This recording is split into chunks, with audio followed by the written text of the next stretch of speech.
ఓం నమో వెంకటేశాయ.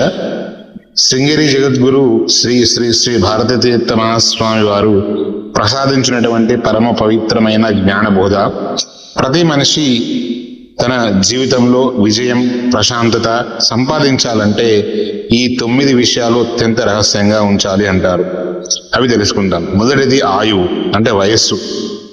మన ఆయుష్ గురించి తెలిసినా దాన్ని గోప్యంగా ఉంచాలి.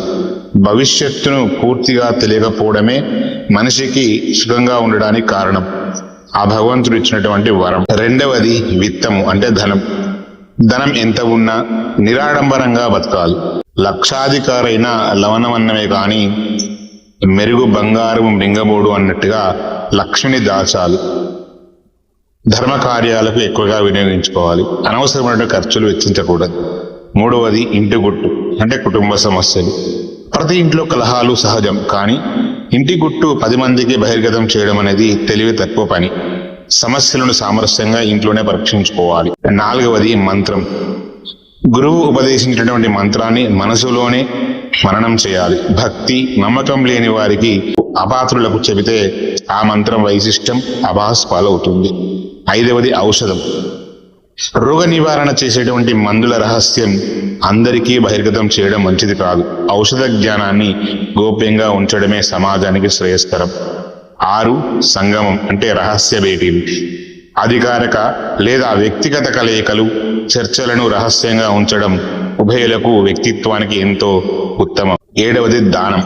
మనం చేసే దానం ధర్మాలు గుప్తంగా రహస్యంగా ఉండాలి. కుడి చేతితో చేసే దానం ఎడమ చేతికి తెలియకూడదు అంటారు. అప్పుడే దాని యొక్క పూర్తి ఫలం దక్కుతుంది. 8 మానము, అంటే గౌరవం.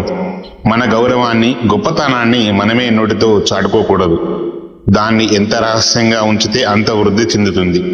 9 అవమానం. తనకు జరిగిన అవమానాన్ని వెంటనే మర్చిపోవాలి. ఎవరికీ చెప్పుకోకూడదు. అవమానాలను పదే పదే తలుచుకుంటే పగలు, ప్రతీకారాలు పెరుగుతూ పోతాయి. ప్రపంచంలో ఉన్నటువంటి అన్ని ముళ్ళ కంపలను మనము తొలగించలేం, కానీ మనము పాదరక్షలు వేసుకొని వెళ్ళడం చాలా సులభం. అలాగే అవమానాలను పట్టించుకోకుండా మన దారిని మార్చుకోవడం సర్వదా శుభం.